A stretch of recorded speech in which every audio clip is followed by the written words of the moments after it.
ये वीडियो इसलिए भी देखना चाहिए आप लोगों को। दरअसल हमारे देश में जो भी वामपंथी दल है या जो गैर भाजपाई दल है या मोदी विरोधी दल है, वो हमारे शेड्यूल्ड ट्राइब्स को आदिवासी कहते हैं और इनको गैर हिंदू बताते हैं। अच्छा, अक्सर लोग ये कहते हैं कि बोक्सा हिंदू नहीं आदिवासी हैं, ये हिंदू जबरदस्ती बना दिया गया। अच्छा, हनुमान जी जैसा शरीर आपका, बजरंग बली, इतनी दूर से पैदल आ रहे हैं। 25 साल हो गए, इस साल मेरे को 25 साल भी हो गए हैं। बात करते वो बनिया समाज से हैं, मैं कथित तौर से राजपूत समाज से हूँ और ये हमारी जनजाति समाज से है। ये हमारे हिंदुओं की एकता, ये मासूम से बच्चे हैं। ये बताइए, आप लोगों को एसटी का आरक्षण मिलता है, कभी फायदा मिलता है? आपके गांव के कितने लोग सरकारी नौकरी में हैं? पढ़ाई भी कर रहे हो? कौन सी क्लास में हो? ये जो नई पीढ़ी आ रही है पढ़ रही है, बच्चे पढ़ने आ रहे हैं। गवर्नमेंट को उनकी तरफ तवज्जो नहीं लेगी तो बेचारे दिन भर मजदूरी में थोड़ी पढ़ पाएंगे। कैमरे में देखिए, स्मार्ट लग रहे हैं आप। बड़े लोग हमको, बड़े लोग दबाते हैं हमको, जाने नहीं देते, पढ़ाई नहीं करने देते हम लोग। कभी जाते हैं फॉर्म भरने, नौकरी भी लग जाती है, फिर 2-3 दिन के बाद, 2-3 महीने के बाद वापस कर देते हैं। हाय मेरे वीर, रवि के बिंदास बोल में आपका स्वागत है। इसमें मौजूद है सांवलदे के इलाके में और यहाँ कांवड़ यात्रा चली है। लेकिन सबसे खूबसूरत बात है कि यहाँ पे शेड्यूल्ड ट्राइब्स यानी बोक्सा जाति के लोग यहाँ पे सेवा करते हैं। ये वीडियो इसलिए भी देखना चाहिए आप लोगों को। दरअसल हमारे देश में जो भी वामपंथी दल है या जो गैर भाजपाई दल है या मोदी विरोधी दल है, वो हमारे शेड्यूल्ड ट्राइब्स को आदिवासी कहते हैं और इनको गैर हिंदू बताते हैं, यानी कि हिंदुओं से इनको दूर करने की साजिश है। तो आज इन लोगों से पूछेंगे कि ये कितने हिंदू हैं और भोले के प्रति कितना अगाध प्रेम है, और ये कोई सबूत सामने दिख रहा है आपको कि ये लोग भगवान भोले के भक्तों को, जो भोले कहते हैं, उनकी सेवा में यहाँ मौजूद है। और बोक्सा जाति के लोग आपस में गांव में चंदा करते हैं और भोले, जितने भोले आ रहे हैं कांवड़ जल के लिए, उनकी सेवा कर रहे हैं। तो सर हमारे सामने मौजूद है। सर क्या नाम है आपका? धर्म सिंह सर। आ जाइए सर, धर्म सिंह जी आ जाइए। सर कितने साल से रह रहे हैं आप? हम तो सर बचपन से ही रह रहे हैं। हम तो हमारे तो बड़े बुजुर्ग दादा परदादा काफी समय से यहाँ रह रहे हैं, काफी साल हो गए, 50-100 साल से ऊपर रह रहे हैं हम। जाति से बोक्सा हुए आप? हाँ, बोक्सा जनजाति से। अच्छा, अक्सर लोग ये कहते हैं कि बोक्सा हिंदू नहीं आदिवासी हैं, ये हिंदू जबरदस्ती बना दिया गया। क्या वास्तव में ऐसा लगता है आपको? नहीं, ऐसा नहीं है, ये तो खाली कहने वाली बातें हैं। बाकी हम बोक्सा जनजाति से हैं, खाली कहते हैं कि आदिवासी हैं। हम लोगों को लोग ऐसे सोचते हैं कि ये तो आदिवासी हैं, इनको यहाँ की वो प्रोटेक्शन नहीं दे पाते हैं लोग ना कि आदिवासी। अच्छा, अब ये बताइए कि आप लोग यहाँ जो आए हो, कैसी सेवा कर रहे हो, कितना चंदा कब इकट्ठा करते हो और सेवा कब तक चलती है आप लोगों? चंदा हम 2-3 दिन पहले इकट्ठा करते हैं गांव से। जैसे कि हमने अपने पहाड़ियों में जाते हैं, अपने बुक्सों में जाते हैं, या मोमडन वो लोग भी देते हैं चंदा, ऐसी बात नहीं देते हैं। बहुत अच्छी बात। मोमडन लोग भी कहते हैं कि चंदा देते हैं कि हमसे भी ले जाओ करके, जो भी है 100-101 रुपए जो देते हैं वो लोग। इसी बीच भोले जी भी आ गए। शिव भाई आओ जरा। शिव भाई कैसा महसूस हो रहा है, कैसे कितने लगे हो? देखो हमारे ये शिव हनुमान जी हैं। कितनी देर, कब आए? बस हम चले थे 12 तारीख की रात को वहाँ। 13 तारीख को जल भरा था हमने। अच्छा। और 17 तारीख को यहाँ पर पहुँच गए हैं। कल सुबह जल चलाएंगे। अच्छा। और बहुत आनंद आ रहा है। अच्छा, हनुमान जी जैसा शरीर आपका, बजरंग बली, इतनी दूर से पैदल आ रहे हैं। कम से कम 80 किलोमीटर की दूरी है लगभग। यहाँ से लगभग 140 किलोमीटर बैठता है इस रास्ते से। हाँ। मेन रोड से 180 किलोमीटर बैठता है। अच्छा, तो आनंद आया आपको? आनंद आया। 25 साल हो गए, इस साल मेरे को 25 साल भी हो गए हैं। हाँ। कि 25 सालों से भोलेनाथ की कृपा से कांवड़ ला रहा हूँ और भोलेनाथ की बड़ी अच्छी कृपा है।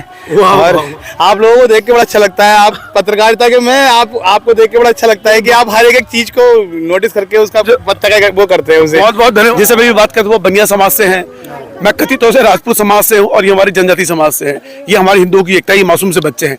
उन लोगों से कहना चाहता हूँ जो हम हिंदुओं को बांट रहे हैं, ऐसी साजिशें मत कीजिए। राजनीति कीजिए आप लोग, लेकिन जो हमारे अपने लोग हैं इन हिंदुओं को बांटने की कोशिश ना करें। सर एक चीज तो मुझे और पूछनी है, जब इस तरह की चीजें आती हैं, हमारे हिंदू को बांटने की साजिश होती है जाति के नाम पर कि ये तो हिंदू है ही नहीं, तब कैसा महसूस होता है आप लोगों को? बहुत बुरा लगता है सर इस बात को सुनकर। तो अच्छा नहीं लगता कि हम हिंदू नहीं है, ऐसा गलत बोलते हैं लोग। अच्छा ये बताइए, आप लोगों को एसटी का आरक्षण मिलता है, कभी फायदा मिलता है? आपके गांव के कितने लोग सरकारी नौकरी में हैं? हमारे वहाँ सरकारी नौकरी में बोक्सा जनजाति में एक का दुका है, ऐसे कोई नहीं है नौकरी में सरकारी। देखिए, इस वीडियो के माध्यम से एक बात और मैं कहना चाहता हूं कि जितने भी हमारे शेड्यूल्ड ट्राइब्स के लोग हैं और वो लोग जो इनको हिंदू से अलग बताने की कोशिश करते हैं, कम से कम शेड्यूल्ड ट्राइब्स की यानी बोक्सा जाति के लोगों को एक करें, मजबूत बनाए, और जो इनका 21% आरक्षण है, चाहे वो केंद्र सरकार में हो या हमारे राज्य सरकार में हो, उसका उनको भरपूर फायदा मिले। लेकिन दुर्भाग्य यह है कि इस गांव से एक भी बंदा सरकारी नौकरी में इक्का दुक्का बंदा है, जो बड़ा दुर्भाग्य की बात है। ये मासूम से बच्चे हैं। जय भोले का गुणगान है। चूंकि मैं भोले भक्त हूँ और कट्टर हिंदू हूँ, मैं चाहता हूँ कि हमारे हिंदू समाज एक रहे। जातियों का अपना महत्व हो सकता है, भेदभाव ना हो। क्या नाम है? सनी। पढ़ाई भी कर रहे हो? कौन सी क्लास में हो? पढ़ाई नहीं करता है। अच्छा, ये बड़ा दुर्भाग्य है। हमें कोशिश करनी चाहिए कि हमारे अपने जनजाति भाइयों को पढ़ाने की कोशिश की जाए ताकि, हाँ जी, हम लोगों में साक्षरता बिल्कुल नहीं है इन लोगों में। ये लोग पढ़े लिखे हैं, पढ़ते ही नहीं है बिल्कुल। बच्चे पता नहीं कैसे, ये जो नई पीढ़ी आ रही है पढ़ रही है, पढ़ रही है, बच्चे पढ़ने आ रहे हैं इस वक्त। अब थोड़ी आप भी पढ़ रहे हो जी? आइए अंकल जी, आइए आइए। अंकल जी, क्या नाम है आपका? मेरा नाम बालम सिंह मेहरा। मेहरा जी, आप भी बोक्सा जाति से हैं? ना। अच्छा, आप, अच्छा, ये पहाड़ी है। अच्छा, इतने सारे इलाकों में यहाँ पे रहते हैं, मैं आपसे पूछ रहा हूँ, ये बोक्सा जाति के लोगों को पढ़ाई क्यों नहीं करते यहाँ के लोग? पढ़ाई पढ़ाई का ऐसा ना, अब कुछ लोगों का मतलब गरीब का स्तर है। अच्छा, समझिए, सबसे बड़ी बात ये है। दूसरा, इतने अभी जागरूक भी नहीं, अब धीरे धीरे जागरूक हो रहे हैं बच्चे। अब तो बहुत कुछ पढ़ रहे हैं, ऐसी बात नहीं है।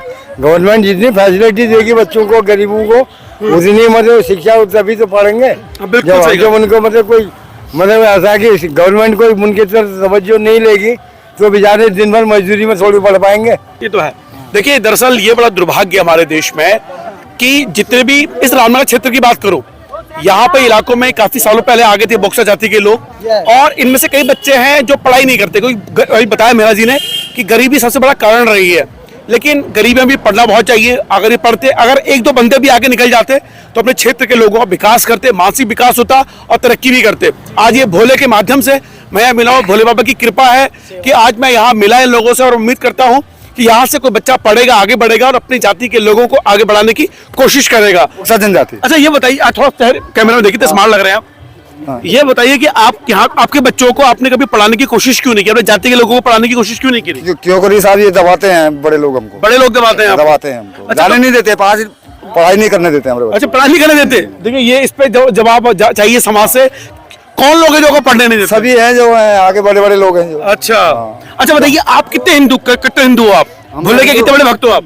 हमरे कम से कम 1000-1200 भक्त हूँ। हाँ, अच्छा, नहीं, मेरे कहने का मतलब है, कई लोग ये कहते हैं, जो राजनीतिक तौर से लोग वो कहते हैं, जो शेड्यूल ट्राइब्स होते हैं, यानी जो बोक्सा जाति के लोग, ये आदिवासी हिंदू नहीं है, ये जबरदस्ती हिंदू बना दिया इनको। हाँ जी, हाँ जी, सही कह रहे हो आप, गलत बात है ये, हम हिंदू हैं। हाँ, हिंदू है, मुझे कहा। अच्छा, गलत बात है इनके कहने वाला। अच्छा, यानी देखिए, हाँ जी, देखिए, हिंदू का सर्टिफिकेट जो बांट रहे हैं वामपंथी दल, उनको कहना चाहता हूँ कि अगर आपको वास्तव में इनकी आवाज उठानी है तो ऐसे इलाकों में आइए, इन बच्चों को पढ़ाई के लिए प्रेरित कीजिए, और ये मासूम से बच्चे, और जब ये बच्चे बहुत आगे बढ़ेंगे, और देखिए कट्टा, देखिए हमसे भी ज्यादा कट्टा हिंदू है, होना भी चाहिए, क्योंकि धार्मिक मत अलग है और पढ़ाई का मत अलग है। पढ़ाई भी हमको करनी। क्या आपका क्या नाम बताया आपने? जी, मनोज है मेरा नाम। मनोज, पढ़ाई करते हो जी? कौन सी क्लास में हो? जो इनको हिंदू नहीं बोलते हैं, वो असामाजिक तत्व है। असामाजिक तत्व, बिल्कुल सही कहा आपने। क्योंकि इनकी भाषा देख लीजिए, इनकी भाषा संस्कृत है। अच्छा, समझ गए? अभी आपके समझ में नहीं आएगा। अच्छा, एक चीज और, मैं बोक्सा में जादू बड़ा जबरदस्त होता है जादू वादू? अच्छा, ये भाई, ये भतीजा मेरा। अच्छा, क्या आगे हो? मतलब क्या नाम है आपका? देवेंद्र सिंह है। आपने इंटर कर लिया जी। कभी नौकरी की तैयारी करी आपने? नौकरी की तैयारी करी बहुत हमने, मगर हमें दबा दे देते हैं। कौन दबा दे रहा है आपको? बड़े बड़े लोग। कभी जाते हैं फॉर्म भरने, नौकरी भी लग जाती है, फिर 2-3 दिन के बाद, 2-3 महीने के बाद वापस कर देते हैं बैग। देखो, ये इनकी बातों को मैं समझ नहीं पा रहा हूँ, लेकिन मैं उम्मीद करता हूँ कि देखिए आगे करिए। आप लोगों को 21% का आरक्षण है SC/ST मिलाकर, उसका फायदा आप लोग लीजिए, आगे बढ़िए, क्योंकि फायदा किसी और को मिल रहा है। और मैं आपको बता दूं, देखिए आप लोग उत्तराखंड के रहने वाले हैं, और हमारे जो रिजर्वेशन का फायदा बाहरी लोग हैं, उत्तराखंड के बाहर के लोग आके नौकरी कर रहे हैं, तो आप लोग क्यों नहीं कर सकते? तो अपने लोगों में इकट्ठा मजबूत बनिए, आप लोग एक होइए। और चाहे आपके कोई लोग ऐसे भी जो बाहर दिल्ली में नौकरी करने गए हैं। अच्छा, कोई लीडर है आप लोगों का? यहाँ कोई लीडर है ST का? ऐसा तो कोई नहीं है यहाँ पर। हम लोग ऐसा जो हम लोग लड़कों जो हम जो कर दिया हमने कर दिया। देखिए, फिलहाल मैं चाहता हूँ कि उत्तराखंड में जितने भी शेड्यूल ट्राइब्स की जो लड़ाई लड़ रहे हैं, तो वो जितने भी उत्तराखंड में गांव है शेड्यूल ट्राइब्स वाले, वहां जाएं और उन बच्चों को एकत्र करें। मैं समीर आर्या जी से बात करूंगा। समीर आर्या जी से मैं अनुसूचित जाति जनजाति मोर्चा के अध्यक्ष हैं भाजपा के, और बहुत योग्य व्यक्ति हैं। वो भी आप लोगों के पास आएंगे, और पढ़ाई के लिए आपको प्रेरित होना पड़ेगा। पढ़ाई भी प्रेरित कीजिए और आगे बढ़िए आप लोग।